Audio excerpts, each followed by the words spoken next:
जो 6 हैंडलर पकड़े गए हैं रॉ के, उनको फंडिंग जो है वो दुबई से की जा रही थी। जो बंदे पकड़े गए हैं वो बहावलपुर में मस्जिद को और रेलवे स्टेशन को टारगेट करने की मंसूबाबंदी कर चुके थे और वहां पर ब्लास्ट करना था उन्होंने। मुहर्रम के दौरान ही उनको टारगेट क्या दिया गया था कि बहावलपुर में एक कलदन तंजीम का जो है वो मौलाना मसूद अजहर, असल में टारगेट जो है वो भारत का वो है। 26 साल बाद भी वो उसी मौलाना मसूद अजहर को ढूंढ रहे हैं। रॉ इल्जाम लगाता है हम पे और हमने उनके पकड़ लिए बंदे। और हमारी जो आईएसआई की खुशकिस्मती है कि वो कोई भी प्लान करते हैं तो हम उनको फेल कर देते हैं। जिस तरह ये 6 जो पकड़े गए हैं रॉ के सहूलतकार जो हैं, उन्होंने इस बात की तस्दीक की है कि उन्होंने भारी तादाद में उनसे धमाका खेज मवाद बरामद हुआ है। वो पूरा प्लान कर चुके थे। यूनाइटेड नेशन ऑर्गेनाइजेशन एक बंदे का नाम जो है वो इंटरनेशनल टेररिस्ट की लिस्ट में डाल देती है। क्या वो अपने घर में बैठा होगा? साबित हो चुका है पूरी दुनिया में कि पहलगाम भी इनका अपना वाकया था और उसमें रॉ वही सारा कुछ कर रही है। आईएसआई जो काम कर रही है वो अपने मुल्क की बका के लिए कर रही है। जो रॉ कर रही है वो सिर्फ दूसरे मुल्कों में दहशतगर्दी करवाने की कोशिश कर रही है। कनाडा में एक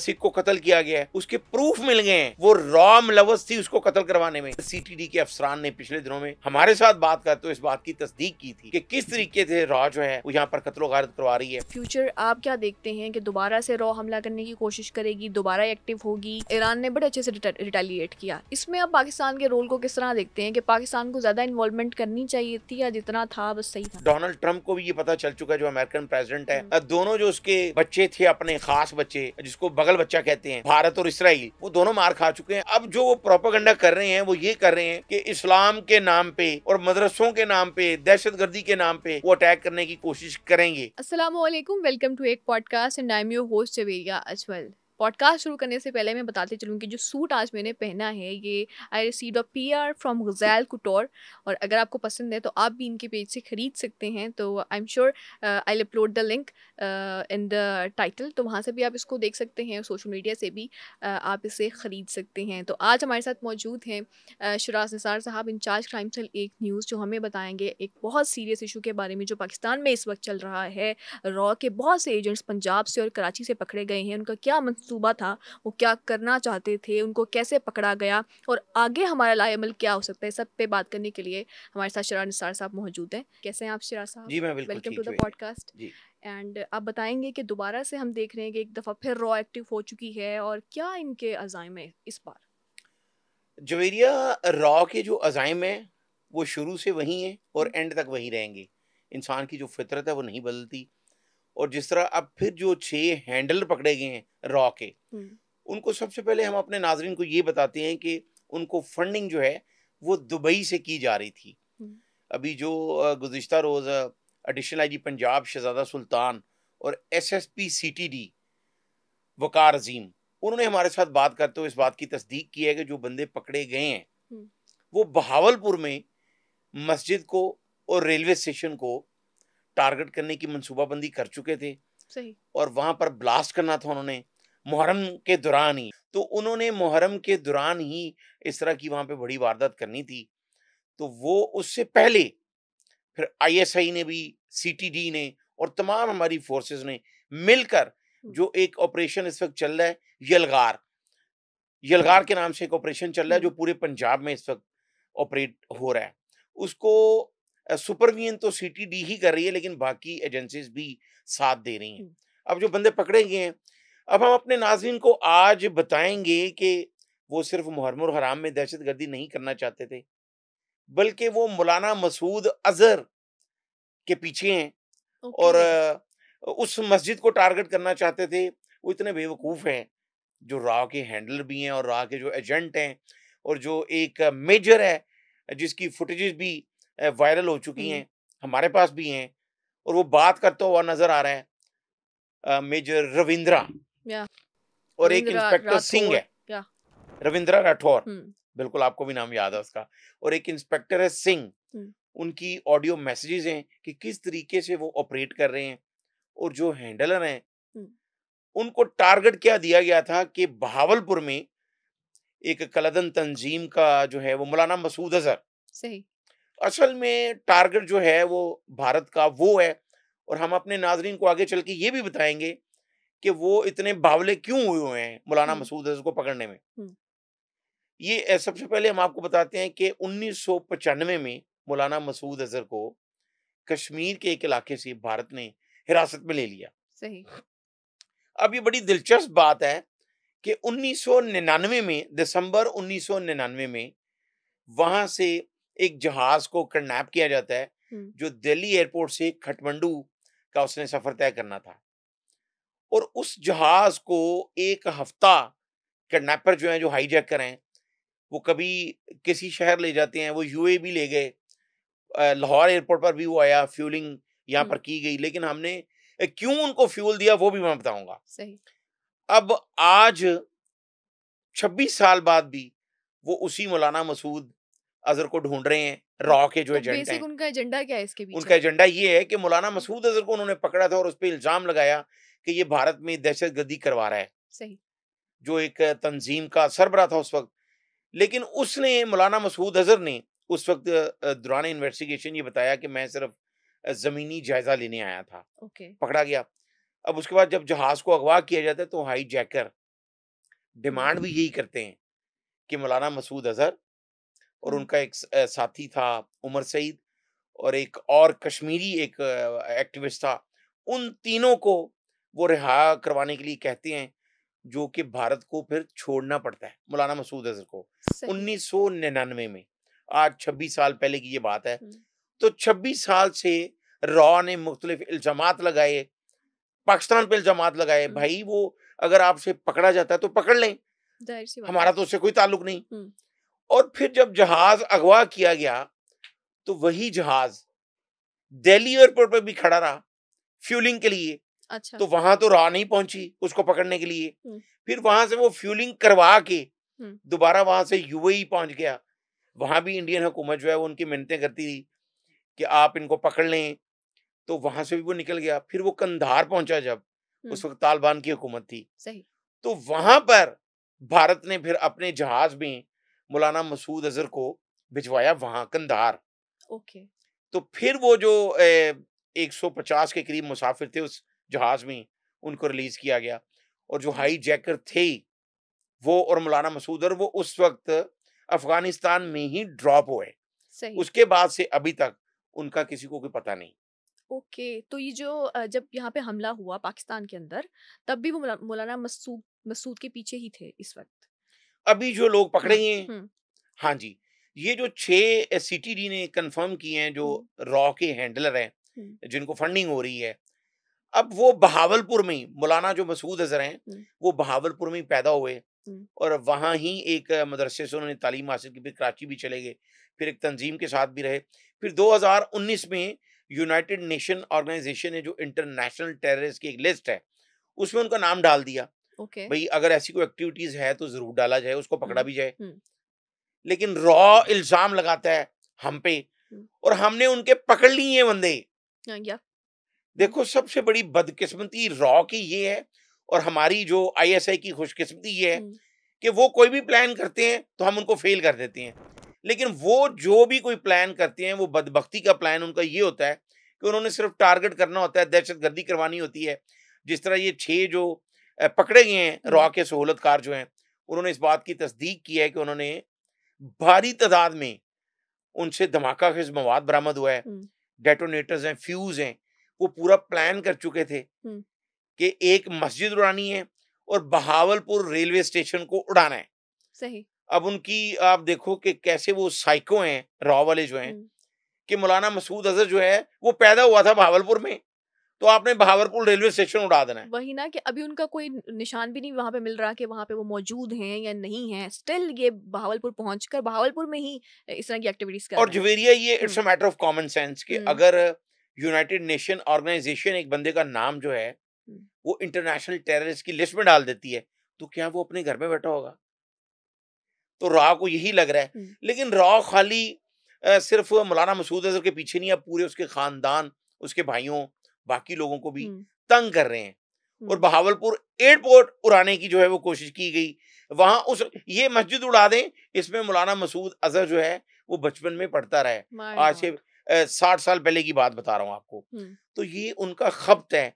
नरेंद्र मोदी ने जो पहलगाम वाला वो वाकया ना ये हुआ, ग्रज रख लेते हैं ये। ग्रज रखते हैं, पागल हम्म। हैं, नफसियाती हम्म। मरीज हैं। हम्म। कि अगर आज तक कोई ऐसा प्रूफ नहीं मिला कि मौलाना मसूद अजहर जो है वो पाकिस्तान में है या उसके कोई साथी हैं या जो उसके साथ उस वक्त जहाज के नैप करने के बाद उनको रिलीज करवाया गया था, उनमें से किसी का भी कोई पता नहीं चला। लेकिन रॉ जो है वो इस तरह की हरकतें कर रहा है, जिस तरह हमने अपने पहले भी बहुत से प्रोग्राम में जिक्र किया, बताया, यही नहीं, नैना गुप्ता, वीना हरी, इस तरह के बेशुमार लोग। अब देखें कि आईएसआई जो काम कर रही है वो अपने मुल्क की बका के लिए कर रही है। हम खड़े हैं कि अगर कोई इस तरह की हरकत करेगा हम उनको पकड़ेंगे। अब जो रॉ कर रही है वो सिर्फ दूसरे मुल्कों में दहशतगर्दी करवाने की कोशिश कर रही है। पहलगाम वाकया इन्होंने खुद करवाया है, उसके बाद अमृतसर में इन्होंने खुद ब्लास्ट करवाए हैं और पाकिस्तान पे इल्जाम लगाया, और वो बाद में तफ्तीश के दौरान पता भी चल गया कि वो रॉक और मोदी का एजेंडा था। अब मोदी जो है वो मुझे लग रहा है कि आइंदा चंद हफ्तों में मोदी जो है वो खुद वो अपने सर में संदूर लगाना शुरू कर देगा, जिस तरह उसको खब शुरू हो गया है कि उसने वहां पे खवातीन के घरों में सिंदूर भिजवाना शुरू कर दिया है। आपको पता ही होगा, ऑपरेशन की वजह से सिंदूर ऑपरेशन। और सिंदूर ऑपरेशन उसके बारे में ये भी कहा जा रहा है कि वो रात को सोते हुए उठ पड़ता है अचानक कि सिंदूर ऑपरेशन का क्या बना।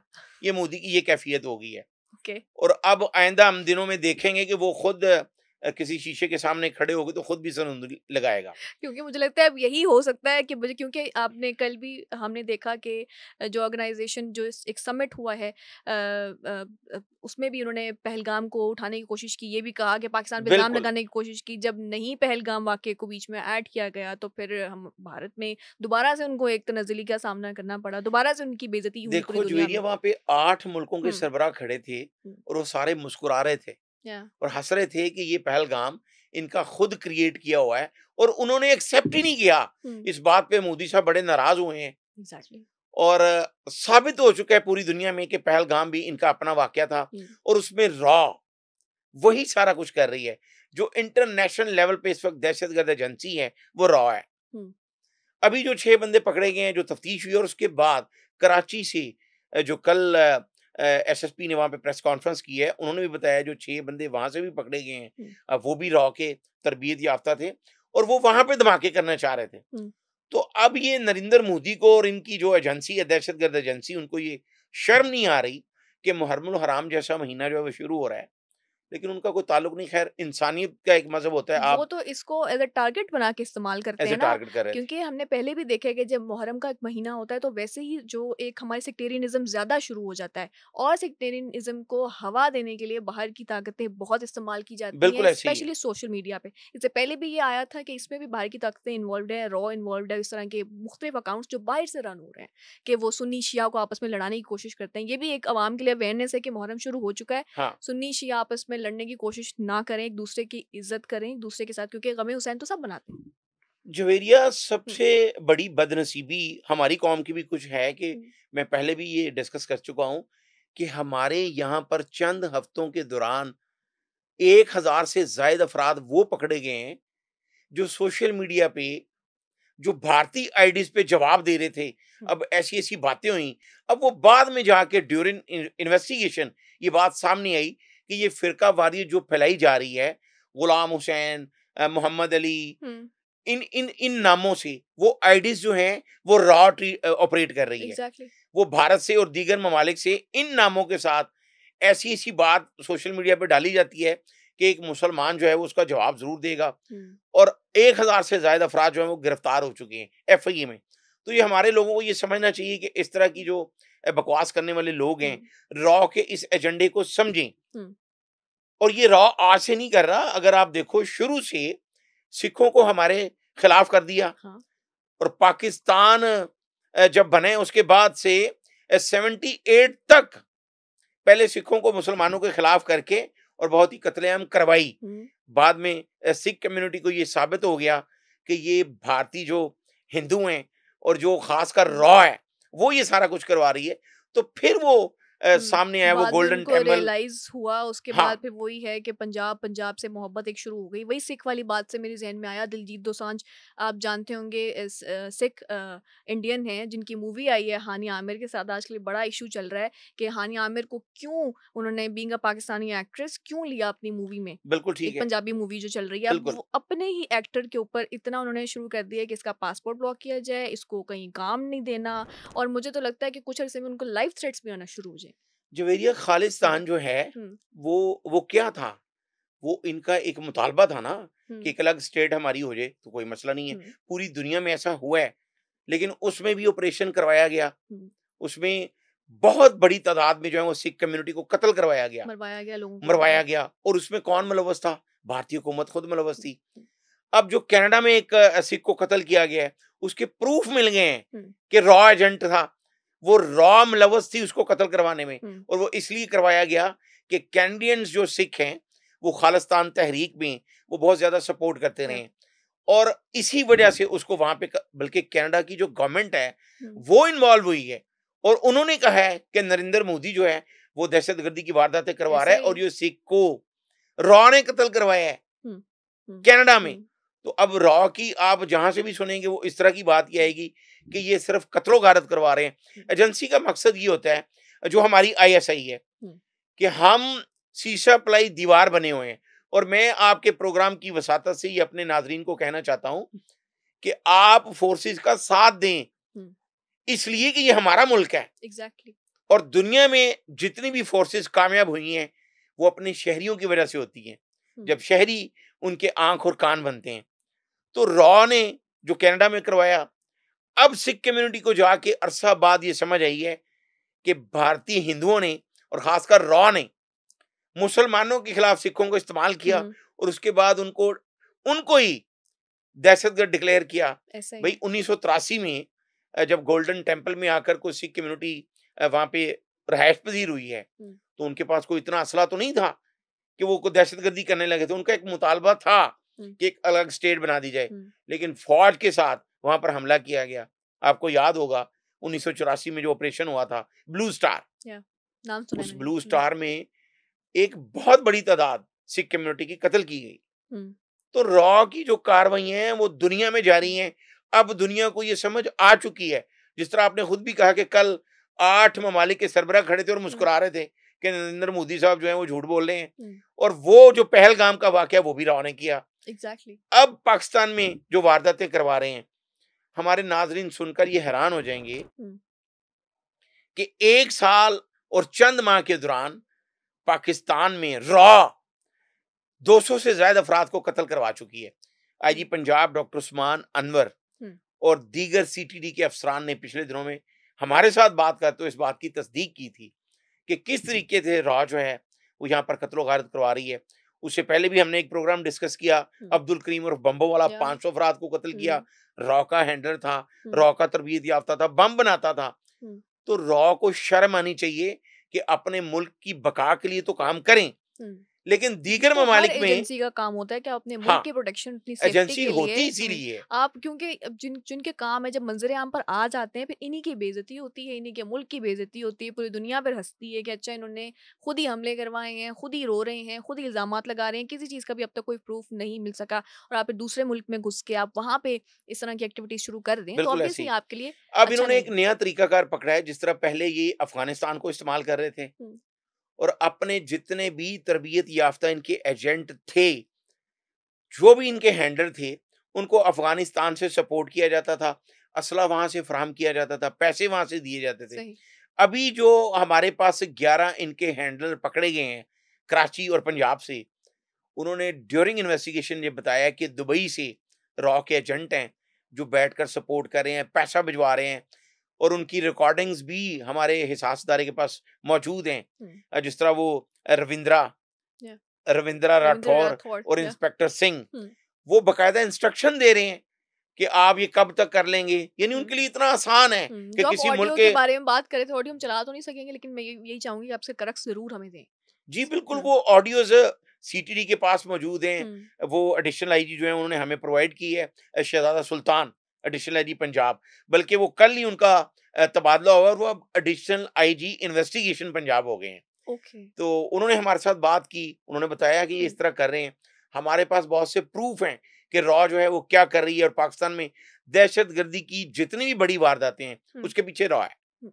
अभी बहुत से प्रूफ्स मिल चुके हैं। अब जैसे आपने पहले भी ज़िक्र किया कि बहुत अरसे से ये सब चलता आ रहा है। रॉ के एजेंट्स आते हैं, यहाँ पे कुछ ना कुछ दंगा-फ़साद होता है, उसके बाद जाके उनको पकड़ लिया जाता है। अब हमारी एजेंसीज़, जो हमारे सिक्योरिटी इदारे हैं, उनमें भी कुछ ज़्यादा इस चीज़ की आई है अवेयरनेस, या आप कह लें कि ज़्यादा जद्दोजहद वो करने लगे हैं कि हमला होने से पहले ही या कोई इस तरह की एक्टिविटी होने से पहले ही पकड़ लिया जाए, या फिर उनको आने से ही मना कर दिया जाए, ना रोक दिया जाए कि आप पहले ही देख लें कि जो कौन ये आ बड़ा रहा है। अच्छा सवाल है आपका, हुँ। कंसर्न है। देखें, दुनिया के हर मुल्क में मीर जाफर और मीर सादिक मौजूद होते हैं। या अभी जो रॉ के लिए काम कर रहे हैं, वो 6 के 6 जो पकड़े गए हैं पंजाब से, हुँ, वो पाकिस्तानी हैं, लेकिन वो रॉ के लिए काम कर काम रहे हैं। करते हैं। इस तरह के बेशुमार लोग पहले से भी पकड़े गए हैं, हुँ, जो उनके लिए काम करते हैं, और वो ये उनके लिए ज़्यादा सॉफ्ट टारगेट होता है, क्योंकि पहले वो अपने एजेंट भिजवाते थे, हुँ, नाम चेंज करके, आईडी कार्ड बनवा के, हुँ, जो हम डिस्कस भी कर चुके हुँ, हैं, कई प्रोग्राम्स हमने किए हैं। या नैना गुप्ता बहुत बड़ा कैरेक्टर था, एक एटॉमिक एनर्जी के इंजीनियर हुँ। को लेने आ गई यहाँ मीना पे, हरी की स्टोरी हम कर वीना चुके हरी। हैं। हुँ, तो अब वो ये करते हैं कि वो ऐसा टारगेट देखते हैं, जिस तरह अब्दुल करीम जो था, वो बम्बों वाला, उसको उन्होंने अफगानिस्तान भिजवाया, वहां से ट्रेनिंग दिलवाई। हुँ, अब ये जो लोग हैं, ये दुबई से उनका एक हैंडल है, वो उनको ट्रीट कर रहा था। तो इस तरह के जो लोग हैं, वो कैसे पकड़े जाएंगे? जिस तरह मैं अक्सर कहता हूँ, हमारे एक दोस्त हैं, सीसीपी लाहौर थे, वो हुँ, रिटायर्ड हुए हैं, परवेज राठौर। तो उन्होंने इस बात की तस्दीक की थी कि हमने जो 80% क्रिमिनल्स हैं, वो शहरियों की मदद से पकड़े हैं। हुँ, तो हम क्यों ऐसी अवेयरनेस बार-बार कहते हैं कि शहरियों को ये सोचना होगा कि अगर जैसे अब ये एक लॉ भी बन चुका हुआ है कि कोई रेंटेड घर में आके अगर कोई अजनबी रहता है, आपको मशकूक लगता है, हुँ, तो आपको फौरी पुलिस को बताना चाहिए। फोर्सेस के बेशुमार नंबर हैं, वहाँ पे बताना चाहिए। तो हम इस तरह अपनी फोर्सेस की मदद कर सकते हैं कि देखें, कोई हवा में तो नहीं रहेगा, किसी इलाके में रहेगा। जिस तरह अब्दुल करीम बमों वाला, जो उसने शादरा में एक घर ले रखा था, हुँ, और वहाँ पे वो बम बनाने की तरबियत उसने हासिल की और वो बना भी लेता था। हुँ, तो रॉ के जो एजेंट हैं अब, जो अगर इसी मुल्क का कोई गद्दार हो, तो उसको सज़ा तो मिलेगी, हुँ। लेकिन हमें नज़र रखनी चाहिए और अपनी फोर्सेस की मदद करनी बिल्कुल, चाहिए। अवाम को अलर्ट रहना चाहिए कि वही कि अगर आपके घर के साथ कोई हमसाये में आके इस तरह का इंसान रह रहा है, जिसका कोई अता-पता नहीं है, कोई हरकतें उसकी सस्पिशियस हैं, तो फ़ौरी तौर पे आपको अपने इदारों को बता देना चाहिए, उनको अलर्ट करना चाहिए। साथ ही ना, ऐसा भी तो होता है, जैसे हमने अक्सर बात की कि कोई फ्रूट लगा के खड़ा हो गया, कोई जैसे आम हम इंसानों को देखते हैं, लेकिन असल में इनका एजेंडा कुछ और होता है। बिल्कुल तो ऐसे वही ही। स्पेसिफिकली कि अगर आपको आम आवाम को कोई इस तरह का इंसान मिलता है, तो ज़रूर उसके बारे में इतला करें, ताकि हमारे मुल्क की सेफ्टी के लिए बड़ा ज़रूरी है। इसके अलावा अब फ्यूचर क्या हो सकता है? फ्यूचर आप क्या देखते हैं कि दोबारा से रॉ हमला करने की कोशिश करेगी, दोबारा एक्टिव होगी? हम क्या कर रहे हैं और किस तरह से देखते हैं आप? जवेरिया, जिस तरह मैंने आपको बताया कि वो साइकोलॉजिकली अनफिट हो चुका है, हुँ, नरेंद्र मोदी, और वो कोशिशें कर रहा है दोबारा हमला करने की पाकिस्तान पे। अभी उसने ये बयान दिया था कि हुँ, ऑपरेशन संदूर जो है वो भी खत्म नहीं हुआ। या लेकिन अब जो मशरिक़ वस्ता में जो अब हालात बन चुके हैं ना, डोनाल्ड ट्रंप को भी ये पता चल चुका है, जो अमेरिकन प्रेसिडेंट है। हुँ, दोनों जो उसके बच्चे थे, अपने खास बच्चे, जिसको बगल बच्चा कहते हैं, हुँ, भारत और इसराइल, हुँ, वो दोनों मार खा चुके हैं अच्छे तरीके से, हुँ, और दोनों इस्लामी मुल्कों से मार खाई है उन्होंने। ऐसे ही। यही भारत को ये था, बड़ा ज़ौम था उनको कि हम पाकिस्तान को उड़ा देंगे। हुँ, और जो भारत ने पहले भी हमले किए, उसमें भी उनको यही खब था, जो मरीदके में किया गया कि ये टेररिस्ट मदरसा है, वहाँ पे एक मस्जिद थी, उसको उड़ा दिया गया। वहाँ पे कई बंदे जाँ बहक हुए, और उस वक़्त भी बहावलपुर में हमला जो किया गया, वो यही समझ के किया गया कि मौलाना मसूद अज़हर जो हैं वो यहाँ पे मौजूद हैं, हुँ, और यही बात इंटरनेशनल लेवल पे की गई कि हमने उसके मदरसे पे अटैक किया है। लेकिन वहाँ पर कुछ ऐसे लोग भी जाँ बहक हुए, कुछ ऐसे बच्चे जाँ बहक हुए। हुँ, एक माँ नज़र आई वहाँ पे, अपनी बेटी का बस्ता लेके बैठी हुई थी, उसकी कॉपियाँ देख रही थी। अब हुँ, वो टेररिस्ट थी, या एक माँ अपने बच्चे की लाश के पास फीडर लेके बैठी हुई थी। तो नरेंद्र मोदी को ये देख के शर्म तो नहीं आई होगी, चूँकि वो फितरतन जो है वो फ़ाशिस्ट। बेशर्म आदमी है। हुँ, तो अभी भी वो यही कोशिश कर रहे हैं, और अब जो वो प्रोपेगेंडा कर रहे हैं, वो ये कर रहे हैं कि इस्लाम के नाम पे और मदरसों के नाम पे, दहशतगर्दी के नाम पे वो अटैक करने की कोशिश करेंगे, लेकिन जिस तरह उनको पहले मुंह की खानी पड़ी है, हमारी फौज अल्हम्दुलिल्लाह, हमारे तमाम विंग्स जो हैं वो चुकन्ने बैठे हुए हैं। अगर अब इन्होंने दोबारा हमला किया तो पहले से ज्यादा इनको जवाब दिया जाएगा और दुनिया पे ये जलीलो ख्वार तो होते ही रहेंगे। ये मजीद अब नतायज भुगतने के लिए तैयार रहें और बड़ा अच्छे से आपने इसको वाइंड अप किया। एक और सवाल मैं ज़रूर करना चाहूँगी। ईरान इसराइल वॉर बहुत एक हॉट टॉपिक रहा है पिछले दिनों का, और अल्हम्दुलिल्लाह ईरान ने बड़े अच्छे से रिटेलिएट किया। इसमें आप पाकिस्तान के रोल को किस तरह देखते हैं कि पाकिस्तान को ज़्यादा इन्वॉल्वमेंट करनी चाहिए थी या जितना था बस सही था? देखें जवेरिया, इस वक्त तो पूरी दुनिया के जो 58 मुस्लिम कंट्रीज हैं, उनको सबसे पहले गजा की सपोर्ट करनी चाहिए। और जो इसराइल ने वहां पे जो दहशतगर्दी की है उसकी औकात तो सामने आ ही गई है। इसराइल की औकात सामने आ गई है। और जिस तरह से देखो, रॉ की मदद से मुसाद ने और रॉ ने मिलके जो इस ईरान में उनके जो 22 बड़े ऑफिसर जो हैं उनको शहीद किया है, उसमें मुसाद वहां पे इसी तरह जो हैंडल है उन्होंने भी वही किया जो रॉ करती रही है।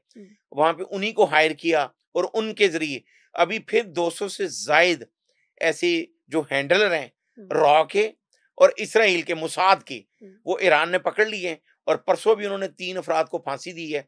वो बहुत अच्छा कर रहे हैं। जो इस तरह के जासूस हैं उनको पकड़ना चाहिए और फौरी तौर पर उनको सजा देनी चाहिए। वो पाकिस्तान हो, ईरान हो या और कोई मुस्लिम कंट्री हो, जो कोई ऐसा जासूस जो मुल्क दुश्मन अनासर है उनको सपोर्ट कर रहा है, उसके खिलाफ फौरी कार्रवाई करनी चाहिए। एग्जैक्टली ये भी कहा जा रहा था कि खुदा ना ख्वास्ता इसराइल इसमें कामयाब हो जाता है तो वही इसराइल इंडिया जो यूनियन के साथ अब पाकिस्तान नेक्स्ट, खुदा ना ख्वास्ता नेक्स्ट जो उनका टारगेट है वो पाकिस्तान भी हो सकता है। तो एक एक बेहतरी है इस चीज में, हमें भी अच्छा लगा कि मैं यहाँ पे एक बात ऐड करना चाहूंगा कि George Washington, he was American president, तो जब उसने हल्फ लिया तो उससे पूछा गया कि जी आप इतनी बड़ी यूनाइटेड स्टेट ऑफ अमेरिका के प्रेसिडेंट हैं, तो किस चीज से खौफ है? पहला सवाल ये किया गया। तो उस बंदे ने ये कहा कि मुझे सबसे ज्यादा खौफ उससे होगा जो हमारे मुल्क में घुस के किसी और मुल्क का एजेंट होगा और हमारे मुल्क के जो मुल्क दुश्मन अनासर हैं उनका साथ दे। तो जब यूनाइटेड स्टेट खुद ऐसा सोच रहा है तो फिर ये हमें भी सोचना होगा कि जो हमारे मुल्क में इस तरह के मुल्क दुश्मन अनासर हैं उनके खिलाफ फौरी कार्रवाई होनी चाहिए। तारीख को उठा के देख लें, जितने भी गद्दार होते हैं वो आपको मिलते हैं अपने साथ साथ लोगों में ही मिलते हैं। बिल्कुल, जितने भी गद्दार, जितने भी बड़े बड़े जो मुगल बादशाह हों या जिनको भी मात हुई है वो अपने ही गद्दारों की वजह से हुई बिल्कुल है। ऐसे ही। खुदा ना ख्वास्ता ये किसी भी मुल्क के लिए एक बड़ी, मैं तो कहती हूँ कि बहुत ही तो नाइटमेयर है। जो आपने बात की कि इसराइल ने जो किया और ईरान में बहुत उन्होंने नुकसान भी किया, लेकिन इसराइल में भी बहुत नुकसान हुआ है, वो बता नहीं रहे हैं। बहुत नुकसान हुआ। अगर आप डोनाल्ड ट्रंप जो हैं वो अपनी चेंज कर गए हैं, बल्कि आइंदा चंद रोज में वो ईरान के साथ बैठने वाले हैं। उन्होंने बहुत ज्यादा ये कहा है, अप्रिशिएट क्यों किया है, उनको ये नजर आ गया है कि इस खित्ते में मान चुके हैं अब। देखें, इंडिया ने जब हमला किया तो उससे 2 दिन पहले जो अमेरिकन नायब सदर है उसने कहा जी हमारा कोई ताल्लुक नहीं है, ये इनका आपस का मामला है। इसी तरह ईरान और इसराइल की जंग में भी उन्होंने कहा कि ये खुद देखें, हम 1 हफ्ते बाद डिसाइड करेंगे। फिर उसके बाद अटैक भी किया, लेकिन जब रिटेलिएट किया उन्होंने तो फिर उनको समझ आ गई कि नहीं, आप यहाँ पे पंगा नहीं ले सकते, अब पंगा नहीं लेंगे वरना ये बुरा जवाब देंगे।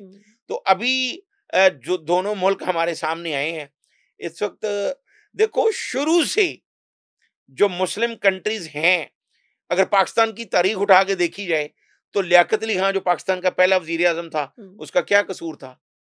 उसका यही कसूर था कि वो तमाम मुस्लिम ममालिक को इकट्ठा करके दौरा करके वापस आया, तो रावलपिंडी में उसको स्टेज के ऊपर कत्ल करवा दिया गया।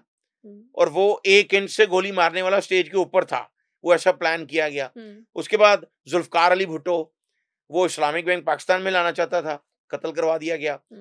सदर जनरल जिया, जिसको पहले जुल्फकार अली भुट्टो को शहीद करवाने के लिए इस्तेमाल किया गया, जब उसने थोड़े से पर पुर्जे निकाले तो अपने साथ 6 बंदे रख के जहाज क्रैश करवा दिया। तो इस तरह के बेशुमार वाकयात हो चुके हैं मुस्लिम ममालिक के साथ। शुरू से इस्लाम दुश्मन जो अनासर हैं वो इस तरह की हरकतें कर रहे हैं, लेकिन जिस तरह पाकिस्तान ने और ईरान ने सबूत दी है एक बहादुरी का, तो बाकी ममालिक भी अगर इस तरह सोचें जिस तरह अभी यूएई और सऊदीया ने भी एन टाइम पे जंग बंदी के बाद ये बात तो कर दी है कि हम भी बीच में आएंगे और बैठ के ये सारे मामला जो है, ये मशरिक वस्ता के जो खास करें, इनको हम तीसरी जंगे अजीम की तरफ नहीं जाने देंगे। तो बड़ी अच्छी बात है। सऊदी अरब का रोल भी पॉजिटिव था। आप देखते हैं कि सऊदी अरब ईरान का कितना क्लैश चलता रहा है, लेकिन स्टिल उन्होंने बीइंग मुस्लिम कंट्री उन्होंने ईरान का साथ दिया। बिल्कुल। और ये तो यही सोचना चाहिए कि सारे मुस्लिम ममालिक को इकट्ठे होना चाहिए बीइंग मुस्लिम्स। और मुझे लगता है वही आपकी बात के गजा के लिए जरूर आवाज उठानी बिल्कुल चाहिए। उठानी चाहिए, इस ये वक्त बहुत मेजर इशू यही है। देखो जवेरिया, आप भी पढ़ी लिखी हो माशाल्लाह। देखो एक मजहब है फिलंथ्रोपिस्ट, इंसानियत, वो तमाम मज़ाहिब से ऊपर है। उसमें शिया, सुन्नी, देवबंदी, वहाबी, यहूदी, ईसाई, ये वो सब पीछे रह जाते हैं। तो हमें ये देखना चाहिए जो छोटे-छोटे बच्चे वहाँ पे जाँ भाग हुए हैं, जो माएँ वहाँ पे बच्चों की लाशें लेके बैठी हुई हैं। तो अभी तो ये कहा गया है कि आइंदा 4 रोज़ में जो है वो गज़ा वाली जंग जो है वो जंग बंदी हो जाएगी। सीज़फायर, लेकिन पहले भी कितनी दफा हो चुका है। पहले भी हो चुका है, लेकिन अब देखना ये है कि डोनाल्ड ट्रम्प साहब जो हैं, जिनके बारे में ये कहा जा रहा है पूरी दुनिया में कि वो इस कदम पे कुछ कहते हैं तो अगले कदम पे वो मुस्कुराकर बदल जाते हैं। तो अगर वो अब इस बहुत उनको ये शौक है कि मुझे नोबेल प्राइज मिले अमन का, लेकिन वो प्रैक्टिकली भी कोई ऐसा काम करें कि दुनिया उनको खुद कहना शुरू हो जाए। देखो पूरी दुनिया में जो कोई अच्छा काम करता है, वो किसी भी मजहब से ताल्लुक रखता हो, उसको सारी दुनिया अच्छा कहती है। पाकिस्तान ने भी उनको नॉमिनेट तो किया था नोबेल प्राइज के लिए। पाकिस्तान ने तो कर दिया, अब बहुत सी तनकीद भी हुई है इस पे, लेकिन डोनाल्ड ट्रम्प को ये चाहिए कि अब साबित करे कि वो इस काबिल हैं कि उनको पीस का जो है वो इनाम दिया नोबेल प्राइज मिले। तो बहुत शुक्रिया शिराज साहब, thank you very much once again. और जब भी आपके साथ बात होती है तो हमें बहुत सी ऐसी कि क्या कह लें कि कुछ खुफिया बातें, कुछ ऐसी ख़ास तौर पे इंसाइट्स मिलते हैं जो कि हमारी आवाम के लिए बड़े ज़रूरी हैं, हमारे लिए ज़रूरी हैं। और पहले भी जब हम स्टोरीज़ करते हैं उनका मकसद कोई दहशत फैलाना नहीं होता, उनका मकसद इबरत हासिल करना होता है, उनका मकसद आप लोगों को बताना होता है कि किस किस तरह से कैसे कैसे क्राइम्स पाकिस्तान में हो रहे हैं और हो सकते हैं खुदा ना ख्वास्ता अगर हम कुछ ख़ास चीज़ों पे अमल कर लें। स्पेसिफिकली जो आजकल के दिनों में जो ज़रूरी चीज़ वो ये है कि हम सेक्टेरियनिज़म से दूर रहें, अपने मुल्क में खुद इंतशार ना फैलाएं, फिर जो बाहर की कुव्वतें होंगी हम उनसे भी लड़ पाएंगे। बहुत शुक्रिया शिराज साहब, thank you very much once again. So this was a podcast, I hope you enjoyed. अपना ख्याल रखिएगा, हमें दीजिए इजाज़त। अल्लाह हाफ़िज़।